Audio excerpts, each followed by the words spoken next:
Boa noite, meus irmãos e irmãs, em nome do Senhor Jesus, o Senhor da glória. Peço que os irmãos abram suas Bíblias na carta que o apóstolo Pedro, primeira carta que ele escreveu aos seus irmãos expatriados, sofridos, no capítulo 2. Eu vou ler a partir do versículo 20. Pois que glória há se pecando e sendo esbofeteados por isso, o suportais com paciência. Se, entretanto, quando praticais o bem, sois igualmente afligidos, e o suportais com paciência, isto é grato a Deus, porquanto para isto mesmo fostes chamados, pois que também Cristo sofreu em vosso lugar, deixando-vos exemplo para seguirdes os seus passos, o qual não cometeu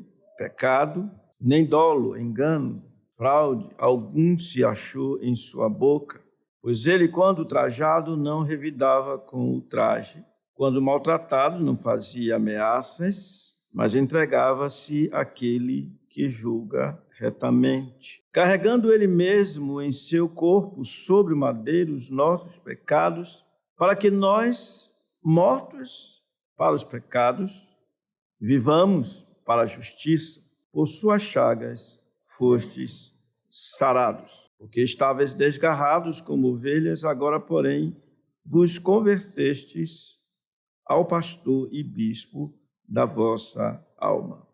Vamos ler o versículo 24 juntos, irmãos? Carregando ele mesmo em seu corpo, sobre o madeiro, os nossos pecados, para que nós, mortos para os pecados, vivamos para a justiça, por suas chagas fostes sarados. Pai Celeste, rogamos em nome de nosso Senhor Jesus que fale conosco, faze cada um de nós sossegar perante a tua bendita palavra. Nós dependemos de ti, que o teu Santo Espírito nos dirija, nos domine. Portanto, guia-nos pelas veredas da justiça, por amor do teu nome. Perdoa os nossos pecados. Oramos a ti em nome de nosso Senhor Jesus Cristo.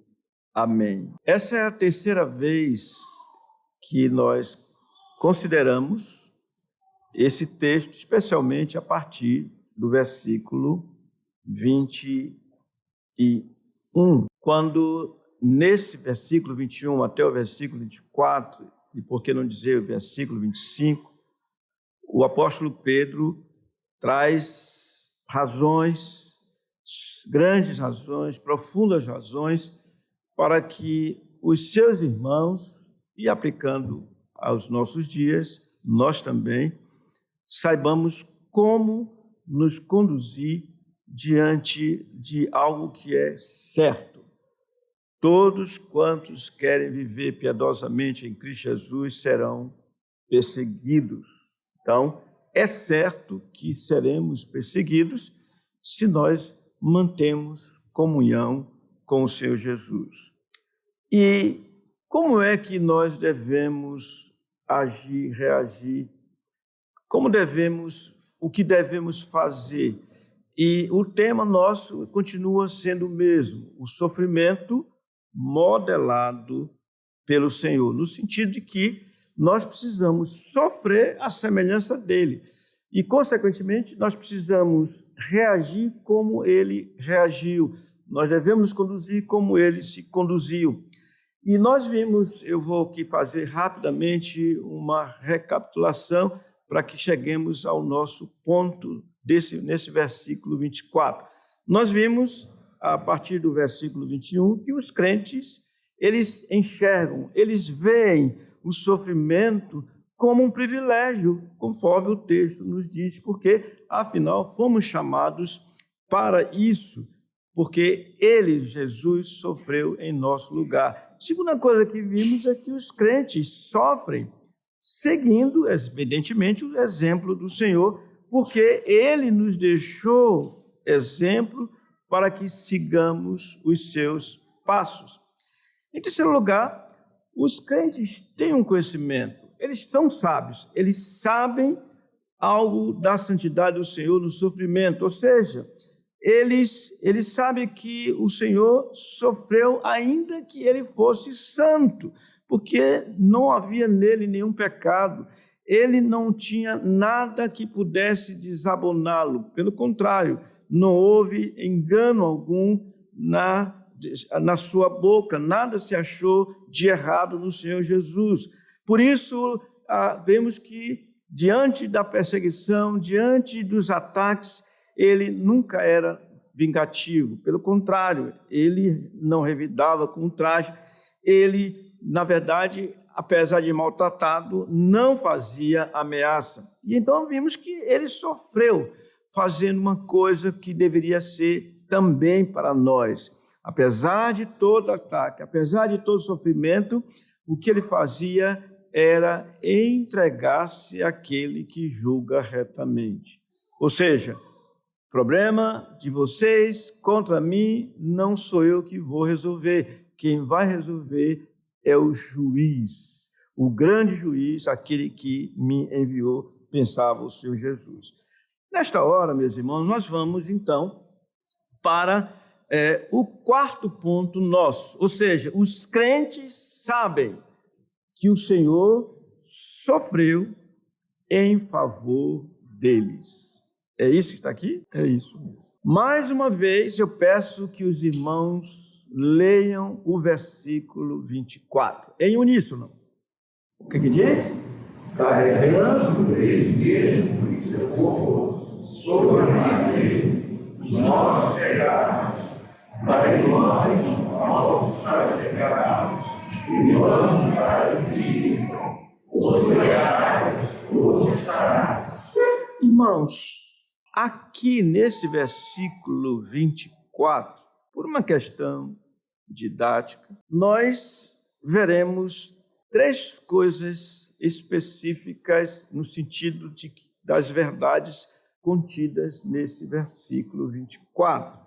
Vou citá-las e depois a gente vai discorrer, ainda que a última não vai sair aqui.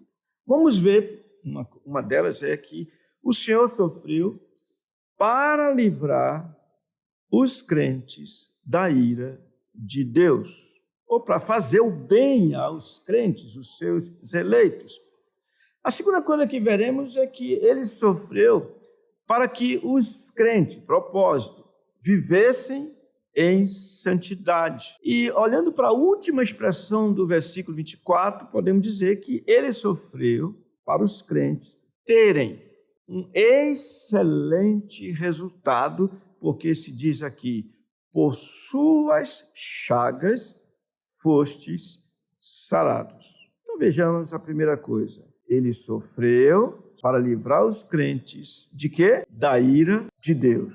Carregando ele mesmo em seu corpo, sobre o madeiro, os nossos pecados. Aqui, meus irmãos, nessa primeira parte do versículo 24, nós podíamos dizer que temos o maior, o máximo bem do Senhor em favor dos seus eleitos, dos crentes. Até que ponto ele sofreu, ele suportou as adversidades contra si, não por causa de si, mas por causa, como temos visto, de outra. Ele sofreu até a morte, porque o texto é bem claro quando diz que ele carregou ele mesmo em seu corpo sobre o madeiro os nossos pecados. Olhando para essa expressão, vamos vê-las devagar. Primeiro, a primeira parte da expressão é carregando ele mesmo em seu corpo, evidentemente os nossos pecados. Sendo assim, ele é o Cordeiro de Deus que tira o pecado do mundo. É o Cordeiro de Deus que se interpôs entre o Deus Santo, o Deus Justo e o seu povo, para livrá-lo. É por isso que ele é chamado de propiciação pelos nossos pecados. é o sacrifício que de fato aplacou e aplaca a ira de Deus. Deus é tão puro de olhos que não pode contemplar o mal. Então, ele é aquele bode expiatório do Antigo Testamento que era levado para o deserto e lá abatido e queimado, fora da porta.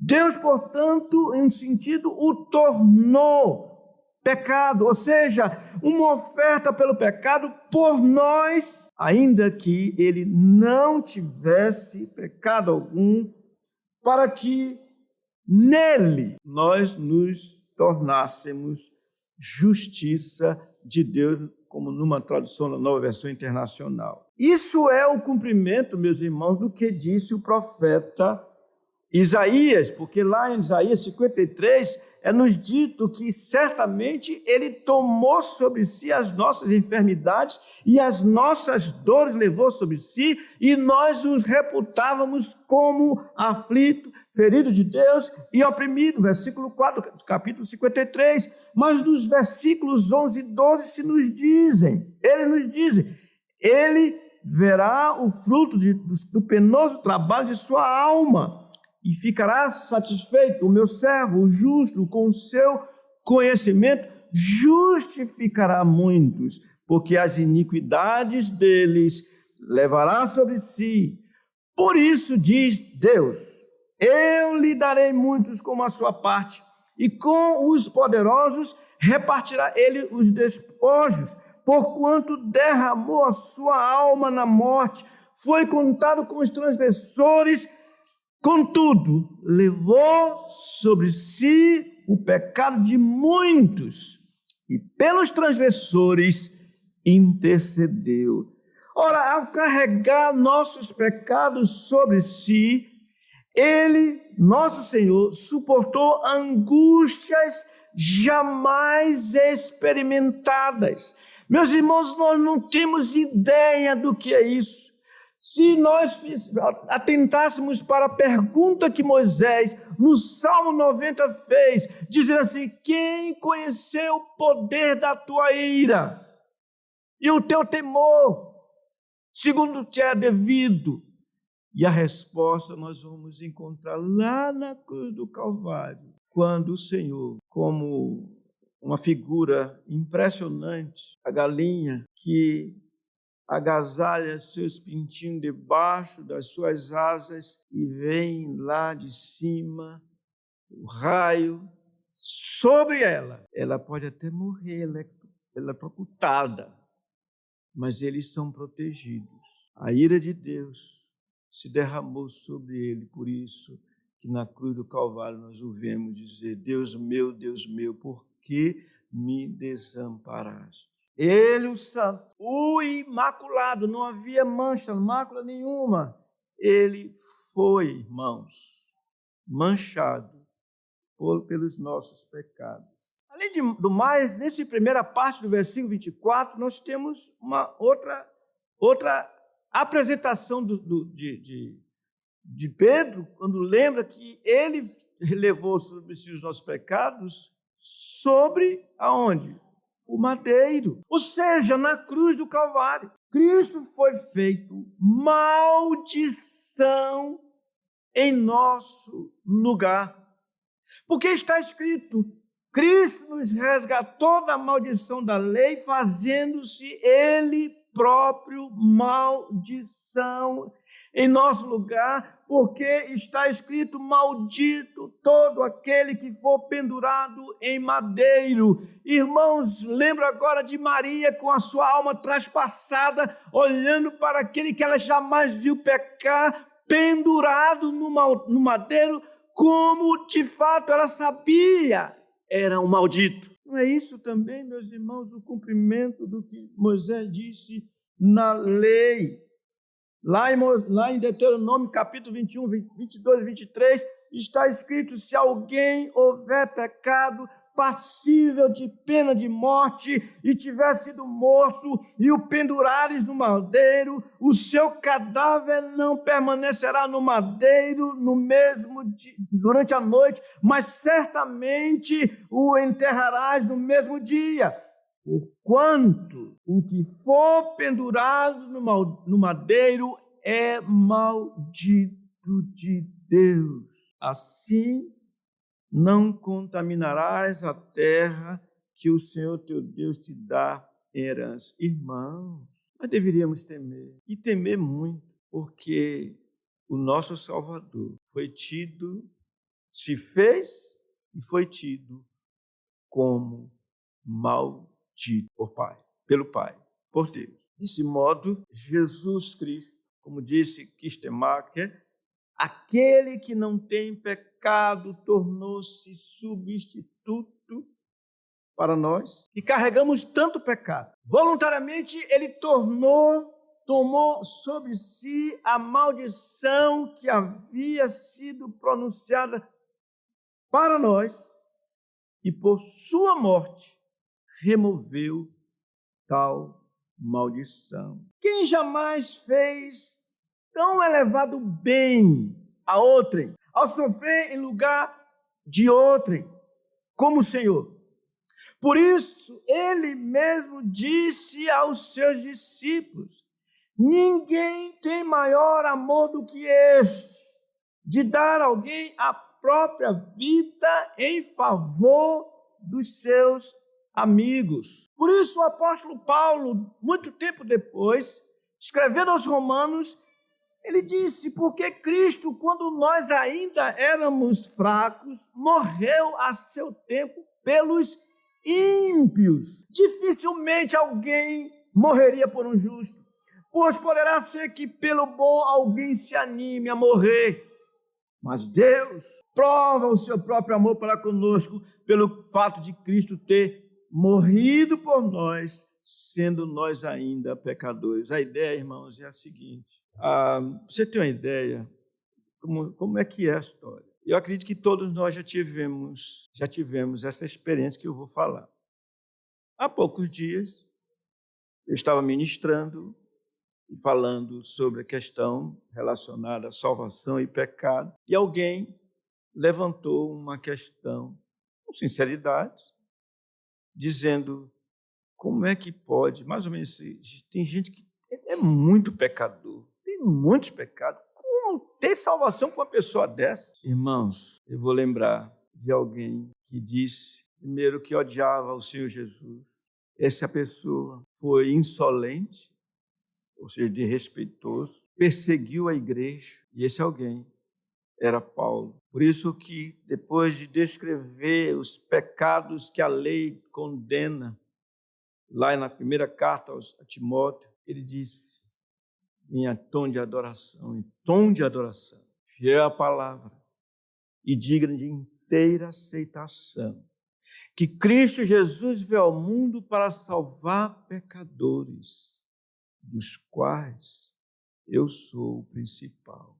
Eu vou dizer, meus irmãos, com temor, felizes todos os homens e mulheres que, ao olhar para os piores pecadores que o mundo já viu, olha para si e diz: eu sou pior do que o pior deles.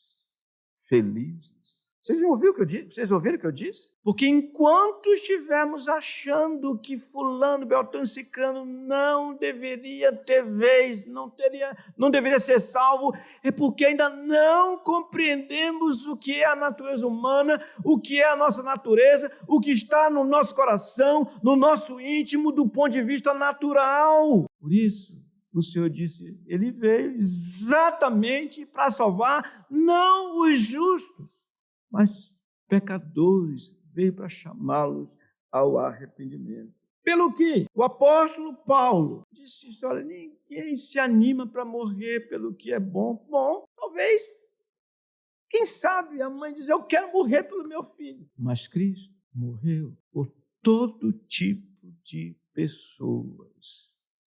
Ele veio morrer por pecadores. Que precioso conhecimento têm os crentes no Senhor Jesus. Os crentes sabem que o Senhor Jesus sofreu para livrá-los da ira de Deus, porque está escrito, carregando Ele mesmo em seu corpo sobre o madeiro, diz Pedro, juntando-se aos demais, os nossos pecados. A pergunta que devemos fazer, nós temos esse saber, esse conhecimento, essa palavra está em nosso coração, que resposta temos dado ao amor infinito do Senhor?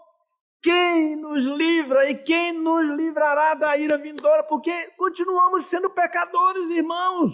Quem nos livrará da ira vindoura? Então consideremos, em segundo lugar, Ele sofreu. Propósito, para que os crentes vivam em quê? Em santidade. Para que nós, mortos para os pecados, vivamos para a justiça. Nessa expressão, nós temos o propósito duplo relacionado com o sofrimento e morte de nosso Senhor. Eu vou aqui dizer, são dois, depois nós vamos discorrer em cada um. Primeiro vamos ver que sua morte nos trouxe liberdade. Depois vamos ver que sua morte nos capacitou para uma vida de santidade. O que é isso? Preste atenção, irmãos. Eu faço distinção entre objetivo e propósito. Por exemplo, quando você vê alguém com um arco e flecha, e lá tem o quê? Um alvo. Ali é o objetivo. Você quer alcançar aquele alvo. Então você pega o arco, pesa bem o arco, solta, para que atinja o alvo. O objetivo é esse. Mas qual é o propósito de atingir aquele alvo? Se o alvo for uma pessoa, o propósito é matar alguém. Quando o Senhor morreu, ele tinha um alvo, os eleitos. Estão entendendo? Aí você faz a pergunta, mas para que ele morreu pelos eleitos? E é o que temos aqui, conforme eu disse. Dar liberdade para eles e fazer com que eles vivam em santidade. Então, propósito duplo. Está tudo claro? Tudo bem, irmãos? Então, primeiro, para a liberdade foi que ele morreu por nós. Aí, já está aí, só no santidade, já está no B. Eu estou quase dizendo assim, apaga tudo isso aí, porque está assim, né? Não tem um assim, um antes, não. Tá, tudo bem. Preste bem atenção. Para a liberdade, olhando para o texto, para a liberdade foi que ele morreu por nós, para que nós, onde está isso? Mortos, para quem? Os pecados. Mortos para os pecados. Essa é o que nós queremos mostrar. Primeira parte desse versículo 24, ou seja, a gente está aqui considerando a expressão para que nós, mortos para os pecados, vivamos para a justiça.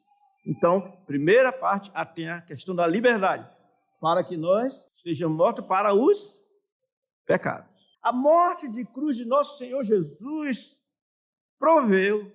providenciou, concedeu para nós perdão e liberdade. Como é isso? Eu vou lembrar aqui algo para vocês. Em Mateus 18, o Senhor contou uma parábola de um homem que devia muito ao rei. E o rei mandou ajustar contas com seus servos, apareceu um e ele devia 10.000 talentos. É dinheiro que ele viveria o tempo toda a sua vida, ele não conseguiria pagar. Então, ele se prostrou diante do rei e disse, rei, seja compassivo comigo e tudo te pagarei. Ele não tinha com que pagar. O rei, então, resolveu perdoar aquela dívida dele e disse, vai embora. Deu a ele o quê?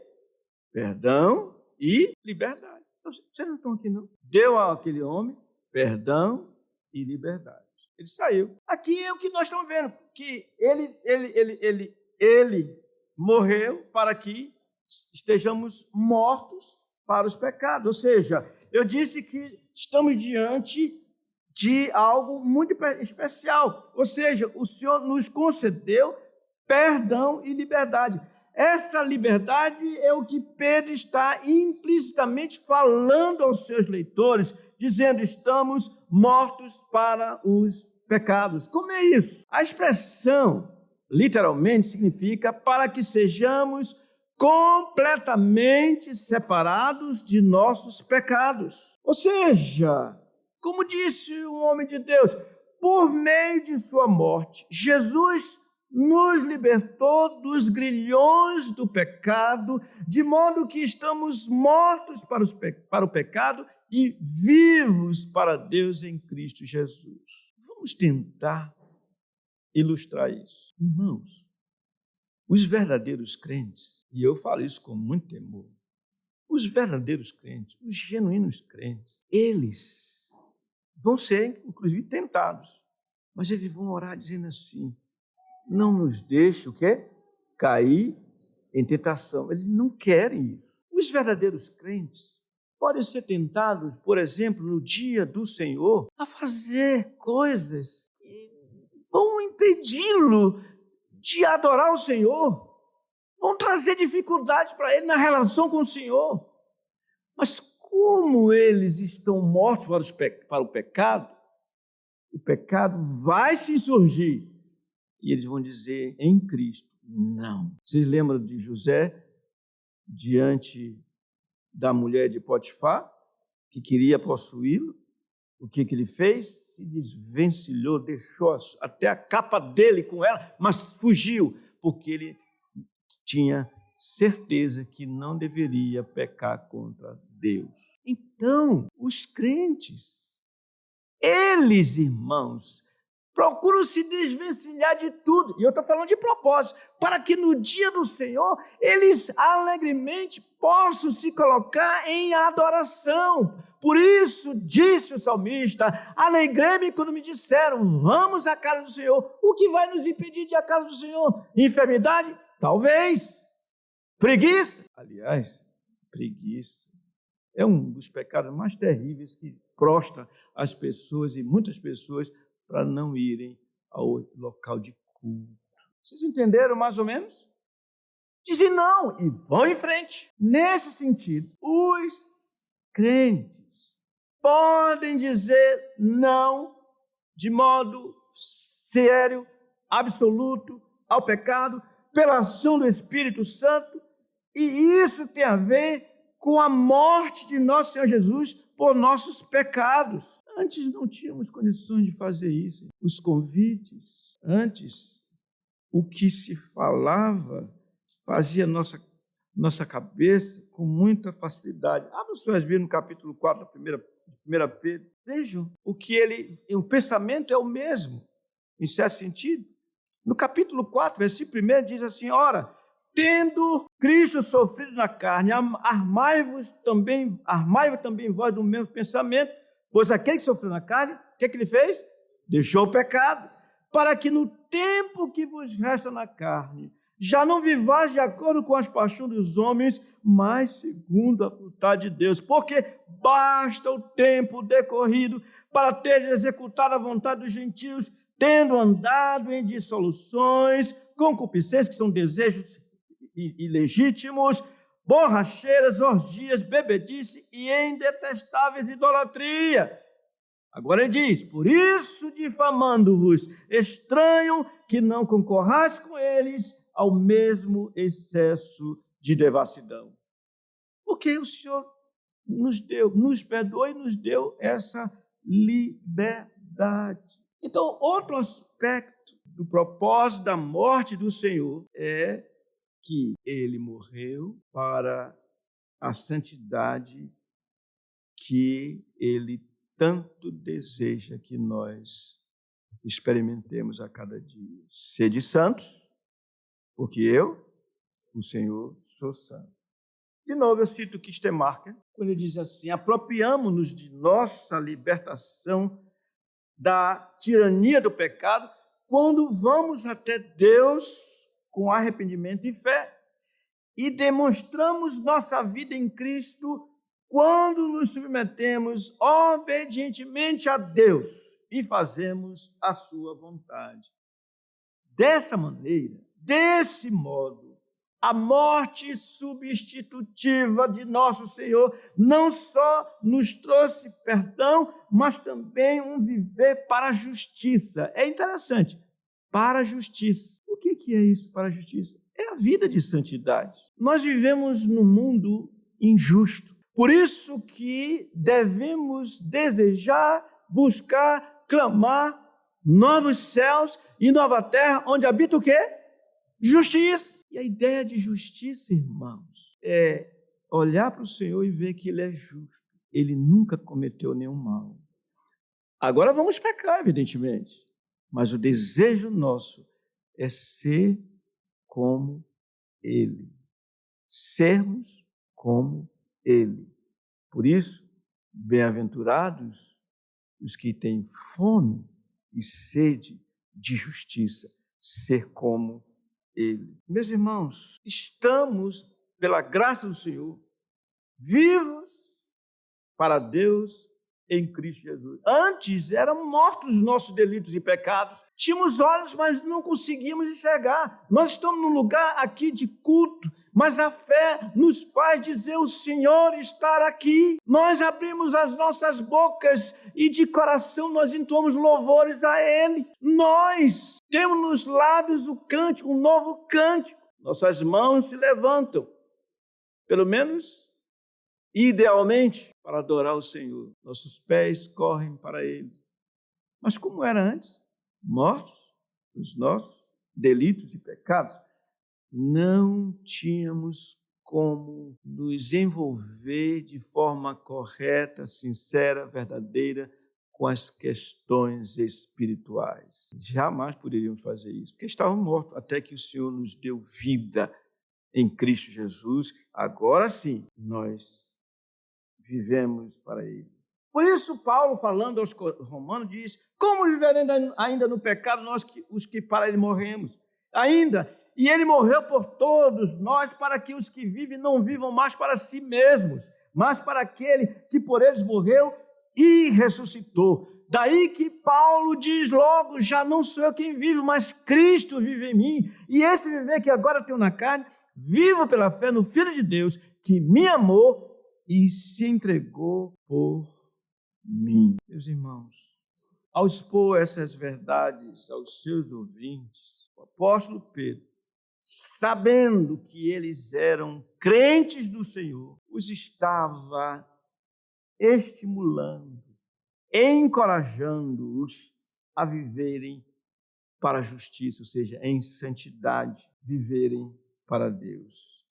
Então, eles poderiam sofrer, mesmo que injustamente, por amor a Cristo. Eles estavam aptos, capacitados, portanto, para agradar a Deus. E nós estamos mortos para o pecado e vivos para Deus? Ou somos como peixes que não conseguem se reter diante de uma isca? Lança-se o anzol, mesmo que seja falso, eles correm velozmente e são fisgados. Os crentes, os anzóis são lançados, mas eles têm cabeça, refletem e diz como José: como cometeria eu tamanha maldade contra o meu Deus? Com a graça do Senhor haveremos de ver o restante, e eu gostaria apenas de dizer aos irmãos aqui como conclusão. Qual a conclusão que chegamos dessa exortação, irmãos?